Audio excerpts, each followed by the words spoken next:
Handa raw harapin ng PNP Region 11 ang investigasyon kaugnay sa kanilang operasyon sa compound ng Kingdom of Jesus Christ sa Davao City. Kaugnay pa rin yan sa paghahanap sa puganteng si Pastor Apollo Kibuloy. Yan ang pampagising na balita ni Bril Montalvo. Pinuntahan ng mga tauhan ng Davao City Office of the City Building ang basement ng Jose Maria College sa loob ng Kingdom of Jesus Christ compound. I-inspeksyonin sana nila kung totoong may ginagawang drilling activity ang mga pulis sa lugar. Pero hindi sila pinapasok ng mga nakabantay na pulis. Bigo rin silang makapasok sa KOJC Cathedral. We wrote the city building official about it, requesting for a cease and desist order, no? And part of that, before they can issue that, is of course an inspection.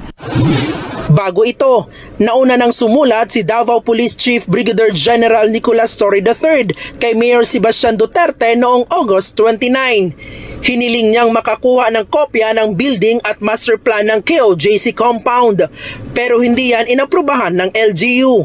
Paglabag daw kasi ito sa Section 172 ng Republic Act 8293 o ang Intellectual Property Code of the Philippines.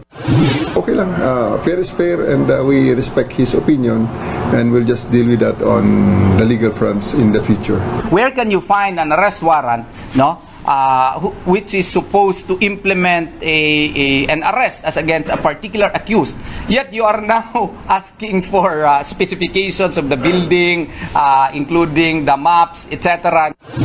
Tumanggi namang magbigay ng pahayag si Torre tungkol sa umano'y drilling activity sa basement ng eskwelahan at sa sinasabing pagpupuslit daw ng mga pulis sa loob ng KOJC ng semento, mga bato at lupa.